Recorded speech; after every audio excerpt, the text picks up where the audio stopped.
Բարի երեկո սիրելի հեռուստադիտողներ, մենք շարունակում ենք հետևել կարևորագույն իրադարձություններին։ Այսօր մենք կզրուցենք կոռուպցիայի կանխարգելման հանձնաժողովի նախագահի ժամանակավոր պաշտոնակատար Մարիամ Գալստյանի հետ։ Բարի երեկո Տիկին Գալստյան։ Շնորհակալություն հրավեր ընդունելու համար։ Ընտրական եւ նախընտրական շրջանում շատ ակտուալ էր կոռուպցիայի թեման, հա։ Ես գիտեմ, որ դուք նաեւ ունեք կուսակցությունների ֆինանսավորման վերահսկողության ֆունկցիաներ, հա։ Այ ընտրությունները ավարտեցին, բոլոր մեղադրանքները բոլորը գիտեն, ինչ կա, ինչ չկա։ Տեսեք, մենք ունենք կանխարգելման մանդատները, այն ինչ որ դուք ասում եք, ավելի շատ երևի իրավապահների դաշտում է, բայց մենք էլ մեր իրավասությունների շրջանակներում ինչ ենք անում։ Մեր հիմնական գործառույթը ֆինանսավորման մասով տարեկան հաշվետվությունները մենք ստանում ենք, հաշվետվություններում նայում ենք որքանով են ֆինանսական դրությունը կուսակցությունների օրինական, արդյոք օրենքով սահմանված նվիրատվություններ են ստացել, թե սահմանաչափը գերազանցում է, չի գերազանցում, կա արդյոք օտար աղբյուրներից ֆինանսավորում եւ այլն, ինչը վերադրելի չէ։ Սիրում ասել, առերևույթ հսկայական գումարներ էին պտտվում։ Այո։ Տեսեք, այդ ինչ վերաբերում է նախընտրականին, մենք նախընտրականում ունենք հետևյալ գործառույթը, յուրաքանչյուր 3 օրը մեկ, երբ որ օր նշանակվեց կուսակցությունները գրանցվեցին, 3 օրը մենք բանկերից ստանում ենք կուսակցությունների հոսքերի վերաբերյալ տեղեկատվություն, մուտքեր, ելքեր։ Առերևույթ դեպքերով մենք նայել ենք արդյոք կան դեպքեր, որ անձը օրինակ նվիրատվություն է կատարել կուսակցության 10 միլիոն, ինչու թույլատրելի է, սահմանաչափը 10 միլիոն է, բայց նայել ենք, տեսել ենք, որ այդ անձը ոչինչ չուներ։ Հանկարծ 10 միլիոն է ունեցել եւ այս պահին արդեն 165 դեպքով նյութերը ուղարկել ենք հակակոռուպցիոն կոմիտե, որպեսզի հակակոռուպցիոն կոմիտեն օպերատիվ միջոցառումներ իրականացնեն, ստուգեն տեսնեն հնարավոր է ողջամտորեն, որ կարող է ինչ որ մարդիկ լինեն, դրսում լինի աղբյուրում, մենք տվյալների շտեմարանով չտեսնենք, բայց մեծ դեպքերում դա նաև ֆինանսավորման շրջանցման հիմքեր է ստեղծում, ինչը մեր համար խնդիր է եւ մենք այդ բոլոր դեպքերում արձագանքել ենք, երրորդ ժամկետում արագ ստուգել ենք եւ նյութերը ուղարկել ենք հակակոռուպցիոն կոմիտե։ Այսինքն 160 դեպք կա, երբ որ մարդը գումար չի ունեցել, չի ունեցել։ Այո։ Եվ մեկ էլ հոպ 10 միլիոն դրամ ունեցել եւ որոշել է նվիրաբերի կուսակցությունը։ Միշտ չի որ 10 միլիոնը, բայց առնվազն 1 միլիոնից ավելի։ Հիմա քննվում են այդ գործերը։ Այո, օպերատիվ են։ 160 դեպքը բավական պատկառելի։ Դե օպերատիվ ստուգում է, նախաքննություն չի դեռ, եթե հիմքեր լինի, քրեական վարույթ կնախաձեռնվի։ Ուրիշ այս պահին ֆինանսավորման մասով այսքանն է, մենք նաև տարեկան հաշվետվությունների շրջանակներում ենք փորձել նայել արդյոք խնդիրներ կան թե չէ։ Իհարկե ունենք դեպքեր, որ կուսակցությունները այն շրջանակում, երբ որ 25 թվականին իրենք կուսակցությունների կարգավիճակ չեն ունեցել, իսկ մենք հունվարից մայիս ընկած ժամանակահատվածը փաստացի բաց ենք թողնում, որովհետև կուսակցությունների մուտքեր ելքեր չենք տեսել։ Շարժումներ էին։ Շարժումներ էին, այո։ Որը դուք չեք վերահսկում։ Դա օրենսդրական բաց է, օրենքը այս պահին հնարավորություն է տալիս, որ այն նախաձեռնությունները, որոնք կուսակցությունների կարգավիճակ չունեն, իրենց վրա չեն տարածում կուսակցությունների սահմանափակումները, ինչը նաև անհավասար պայմաններ է ստեղծում կուսակցությունների համար, որովհետև օրինակ շարժումը կարող է ներգրավել դրսից ֆինանսավորում, օտարերկրյա աղբյուրներից կարող է ներգրավել իրավաբանական անձանցից ֆինանսավորում։ Բացի այդ ինքը անունը դնում է շարժում, բայց ակնհայտ քաղաքական գործունեություն է ծավալում։ Կարող է եւ այդպես է լինել։ Իսկ այդ տարեկան հաշվետվությունը ինչ որ ծախսել են, դա արդեն եկող տարի դուք պետք է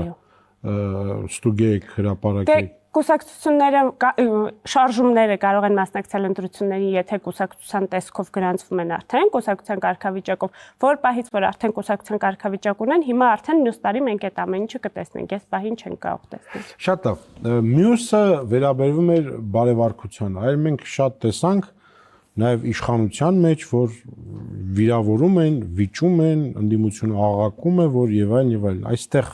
ինչ որ բան կա թե չկա։ Մեր իրավասությունը հանրային պաշտոնյաներին է վերաբերում, ընդ որում ոչ պատգամավորներին ու ավականու անդամներին, ավելի գործադիր անկախ մարմինների անդամներ։ Իրենց մասով մենք հետևյալն ենք արել, իհարկե մենք փորձել ենք նախընտրական քարոզարշավի ընթացքում ստանդարտները ավելի բարձրացնել, չափանիշները բարձրացնել, որպեսզի Մեծ շտողար, ձեզ պետքա դիմեն,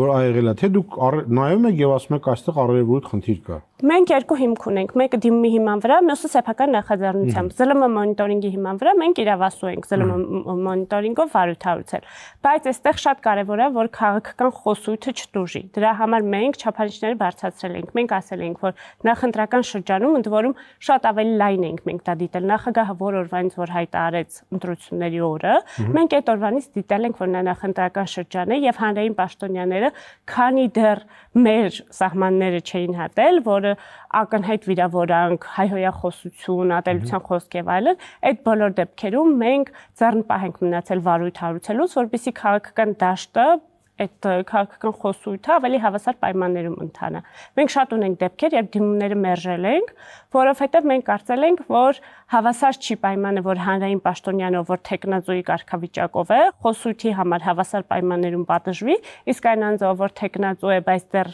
պաշտոնյա չէ, նույն տեխնազոյի կարգավիճակով ունեն։ Մենք կարծում ենք, որ այդտեղ անհավասար է, բայց երբ որ արդեն քաղաքացիների հետ հարաբերվելիս եղել են դեպքեր, որ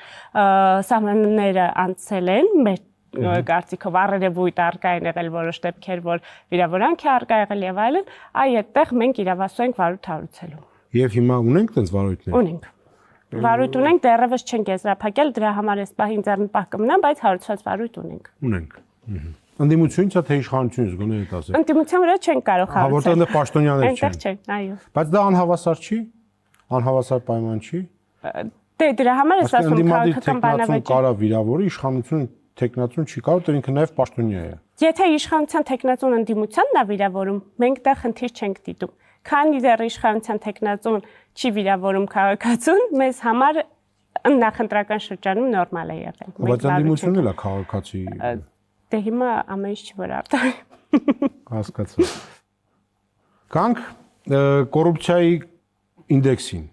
Ես ինչքան հասկացա, Հայաստանը մի փոքր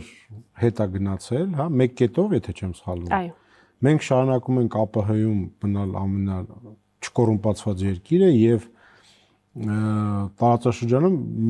Վրաստանից մի քիչ հետ ենք, հա, մնացածից էլի առաջ ենք։ Եվ Եվրոպայում, այս միջին եվրոպական երկրի մակարդակի ենք, ճիշտ է։ Այն որ մի նիշը, այդ պայմանական բան է, հա, սա չի նշանակում լճացման մասին, որ մենք չունենք առաջընթաց։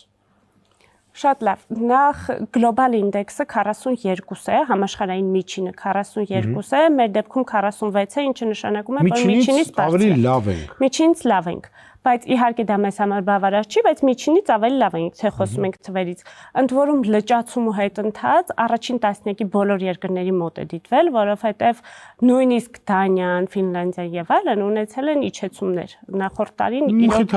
այդ առումով այդքան էլ չէ, բայց ամեն դեպքում, եթե զուտ խոսում ենք վիճակագրությունից, իրավիճակը այդպեսին է։ Լճացում միջազգային զեկույցներով արկա է այս պահին հակակոռուպցիոն ընդհանուր ոլորտում, բայց որ պատկերացնեք, կոռուպցիայի ընկալման համաթիվը միայն կոռուպցիայի մասին չի։ Դա ամեն ինչի մասին է, 6 աղբյուր է Հայաստանի դեպքում գնահատվում, սկսած քաղաքական դաշտից, կուսակցություններից, անվտանգային միջավայր, խոսքի ազատություն։ Այսինքն ամեն ինչից բացի բուն կոռուպցիայից։ Դա էլ իհարկե, բայց շատ փոքր մաս է կազմում։ Այնտեղ հարկային դաշտ, ներդրումներ, լիցենզավորումներ եւ այլն, ամեն ինչը ներառվում է այդ գնահատումների շրջանակներում։ Ու այստեղ արդյոք լճացում ունենք թե ոչ, որոշ չափով ունենք, բայց դա նաև տրամաբանական է, որովհետև 19-20 թվականներին մենք ունեցել ենք 14 միավորով աճ, ինչը համաշխարհային ռեկորդների թվին է դասում, եթե ամենառեկորդը չի։ Ու ինչի 19-20 հաջորդիվ տարիներին, որովհետև այդ աղբյուրներից կային աղբյուրներ, ովքեր տարեկան կտրվածքով էին հրապարակում զեկույցներից, կային, որ 2-3 տարին մեկ, այսինքն այդ փոփոխությունը երբ եղավ 18 թվականի հեղափոխությունից հետո 19-20 թվականին արձագանքը միանգամից ակնառու էր։ Հետո արդեն երբ որ ստեղծվեցին ինստիտուտներ եւ կառուցակարգեր, որոնք պիտի արդյունք ապահովեն, արդեն դա շատ ավելի դժվար է աշխատանքը կատարել, քան երբ որ միանգամից փոփոխություն ես անում։ Դրա համար դրա արդյունքում այս պահին միջազգային զեկույցներով նշվում է, որ Հայաստանը ունի շատ լավ ռազմավարություններ, ռազմավարությունների կատարողականության տեսանկյունից մի փոքր դանդաղում ենք, ավելի շուտ առօրյայի շրջանակներում է կատարողականը, այսպիսի հեղափոխական քայլեր չկան, դրա համար էլ մենք չունենք այն արդյունքը, որը նաև հանրությունն է ակնկալում։ Այսինքն ձեզ մենք կնես նիշ էինք բռնացրել առաջ 2 տարում, որ հետո դժվար է այդ տեմպերով գնալ առաջ։ Այո։ Իսկ լուծումը ո՞րն է, որ մենք շարժվենք առաջ։ Լուծումը ինստիտուտների կարողությունների զարգացումն է, ինստիտուտների կայացման միջոցով պիտի անենք։ Ես կարծում եմ ամեն դեպքում նորմալ է, որ դանդաղ ենք առաջ գնում, բայց դանդաղ առաջընթացը ավելի կայուն առաջընթացի մասին կարող է։ Թույլ տվեք չհամաձայնվել, մենք ոչ թե դանդաղ առաջ են գնում, այլ մի նիշ հետ են գնացել։ Դրանք մի քիչ տարբեր բաներ են։ Այդ համաշխարհային դա ընդհանուր միտումները բոլորն են հետ գնացել։ Մեր մասով շատ տարբեր էին գնահատումները,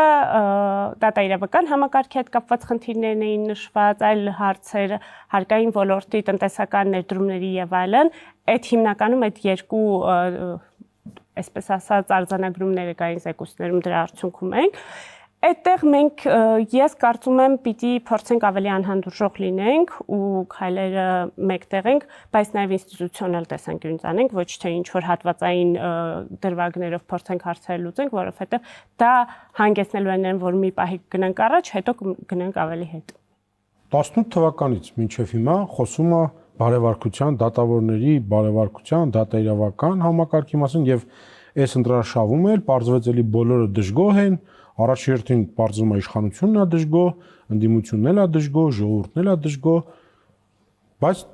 մենք եթերից առաջ խոսում ենք դատավորների 70%-ը դուք ասացիք փոխվել է։ Ինչ անենք։ Եվ այդ բարևարկություն ասածը վերջերտ եկեք ինչ-որ բայ պետք է ասել կամ անում ենք, կամ հրաժարվում ենք եւ չի կարելի անդադ մի բանի մասին խոսալ։ Տեսեք, դժգոհությունը քաղաքական կատեգորիա է, ես քաղաքական կատեգորիայի վերաբերյալ մեկնաբանություն չեմ տա, բարևարկության առումով մենք մեր իրավասությունների շրջանակներում փորձեմ ասել, մենք մի քանի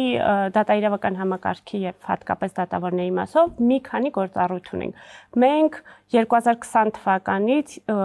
թեկնածու դատավորների բարևարկություն ենք ստուգել, առաջխաղացման ենթակա դատավորների բարևարկություն ենք ստուգել եւ ներկայացրել ենք եզրակացություններ, դրական կամ բացասական։ Ընդ որում դրանք խորհրդատվական են։ Եղել են դեպքեր, երբ Այսինքն կարող են ընդունել, կարող են չընդունել։ Այո։ Մենք շատ ենք ունեցել հիմա հատկապես հանրային որ նայեք, շատ են դեպքերը, երբ որ են անձինք ում վերաբերյալ ովքեր թիրախավորվում են, իրենց բարևարկությունները դրական չեն եղել։ Իհարկե դա հրապարակման ենթակա չի, բայց հիմնականում նաև դա է եղել։ Ես բացարձակապես չեմ հավակնում մտածել, որ մեր եզրակացությունները պիտի լինեն պարտադիր բնույթի, որովհետև դա հակասահմանադրական կլինի եւ փաստացի մենք կընտրենք ոչ թե բարձրագույն դատական խորհուրդը, բայց նաև շատ լավ կլիներ, որ պատճառաբանվեին այն դեպքերը, երբ անձինք բացասական եզրակացություններով նշանակվել են պաշտոնի։ Ընդ որում մենք բարևարկությունը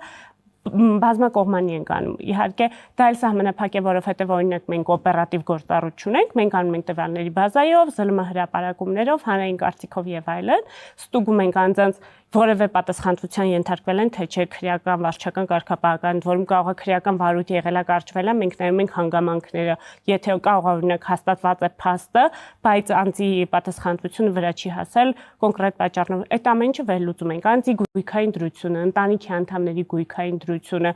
ընդ որում եթե օրինակ հայտարարերով ես այս պահին ձեզ չեմ կարող ասել ձեր առաջնային ծագումը 2011 թվականից օրինակ այդ գույքը որտեղից է, որովհետև հայտարարերով այլն, բարևարկությունով դա իրավասու ենք մենք, որովհետև ամբողջ ճանապարհը պիտի գնահատենք, որպեսզի հասկանանք այս պահին գույքը օրինական է թե չէ, պիտի հասկանանք այդ գույքի ծագումը։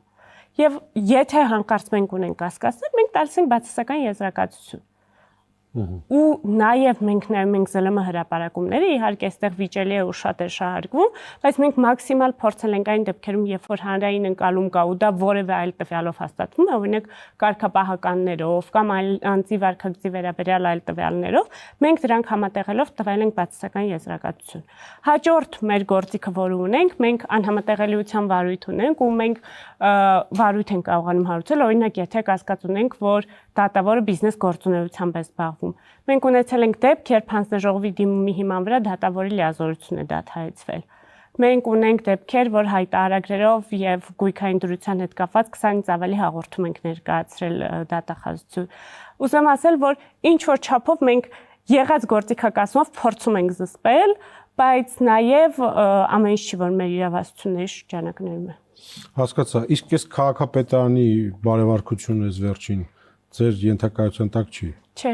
չգիտեմ բարեբախտաբար թե ցավոք սրտի, բայց մենք բազմիցս շեշտել ենք, որ շատ խնդրահարույց հավաքանիների եւ падգամավորների դեպքում վարքագծի կանոնների բացակայությունը, հատկապես օրինակ պատգամավորների դեպքում այդ որ դուք ասում եք անարդար է, ճիշտ եք ասում։ Ստացվում է դեպք, երբ կառավարության անդամները գնում են կառավարության հարց ու պատասխանին, նույն ազգային ժողովում, իրենք կաշկանդված են վարքագծի կանոններով, պատգամավորները չէ։ Ու ստացվում է, որ կարող են ինչ-որ վեճ առաջանալ ու հանրային պաշտոնատարանձը, ով որ պատգամավոր չի գործադիրի ներկայացուցիչը, դրա համար վարույթ կհարուցվի իր նկատմամբ, իսկ պատգամավորի նկատմամբ ոչ։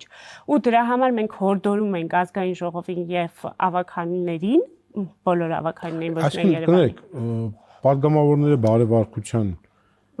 չունեն այդպիսի գործառույթ։ Վարքագծի կանոններ իրենք չունեն, պատգամավորական վարքագիծը դեռևս կարգավորված չի, կա նախագիծ, որը շրջանառվել է,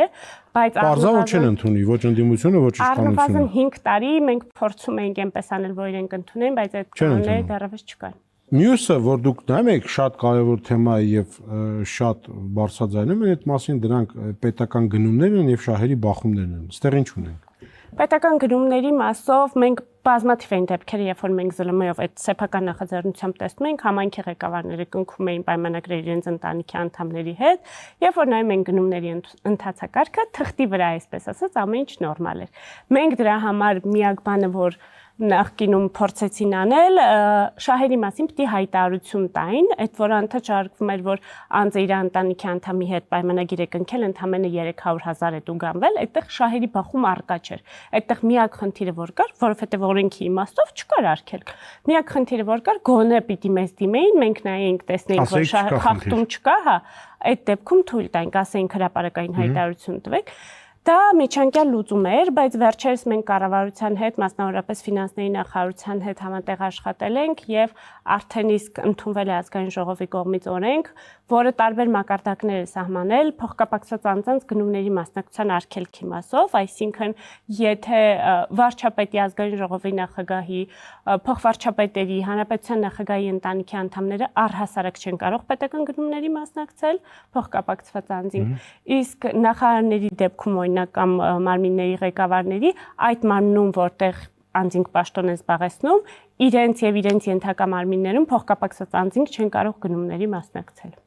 Դե մենք գնում ենք հարազատ բարեկամ, իսկ ընկեր եւ այդտենց են չի անում։